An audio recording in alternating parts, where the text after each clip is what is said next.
Berikutnya, emosi karena diejek tidak bisa mengurus rumah tangga, seorang pria di Kalideres, Jakarta Barat tega membunuh saudara iparnya.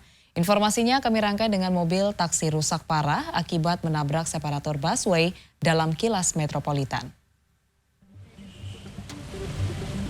Kecelakaan mobil taksi ini terjadi di Jalan Dan Mogot, Kebonjeruk, Jakarta Barat, dekat akses jalan layang tol Pesing pada Rabu pagi. Kendaraan rusak parah akibat menabrak separator busway. Menurut polisi, kecelakaan bermula ketika taksi yang sedang mengantar penumpang ini melaju kencang menuju Kalideres, Jakarta Barat. Kepada polisi, pengemudi taksi mengaku ia ragu-ragu memilih jalan antara melewati jalur bus Transjakarta atau jalan layang non-tol Pesing. Taksi lantas menghantam separator. Tak ada korban jiwa atau luka, penumpang taksi kembali melanjutkan perjalanan dengan taksi lain. Proses pemindahan kendaraan dari lokasi sempat membuat jalan layang non-tol Pesing ditutup selama 30 menit. Misteri pelaku pembunuhan seorang perempuan yang mayatnya ditemukan di dalam rumah di Kampung Sawah Mede, Kamal, Kalideres, Jakarta Barat pada Jumat malam 21 Oktober terkuak. Selasa siang, polisi mengungkap identitas FR, tersangka pelaku pembunuhan. Pria 36 tahun ini dibekuk di Tegal, Jawa Tengah. Kepada polisi, tersangka yang juga saudara ipar korban ini mengaku ia tega membunuh korban karena emosi diejek korban. Saat kejadian, korban menyebut tersangka tidak becus mengurus rumah tangga ketika ia hendak meminjam kartu keluarga untuk mengurus perceraian dengan istrinya. Tersangka dan korban akhirnya cekcok. FR lantas membenturkan kepala korban ke lantai hingga korban tewas. Sebelum kabur, FR mencuri perhiasan dan uang tunai milik korban. Tersangka terancam hukuman 15 tahun penjara. Tim Liputan CNN Indonesia.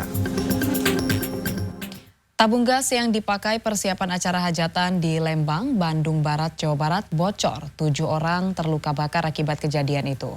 Sementara itu, sebuah truk bermuatan tebu terseret banjir di Kabupaten Blitar, Jawa Timur. Berikut informasinya dalam Kilas Peristiwa.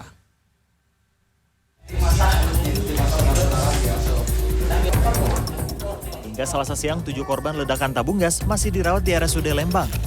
Menurut dokter, rata-rata para korban mengalami luka bakar di lengan, punggung, dan muka. Satu orang bahkan dirujuk ke Rumah Sakit Hasan Sadikin Bandung karena mengalami luka bakar nyaris 50%. Musibah itu terjadi pada Senin sehari sebelum hajatan digelar.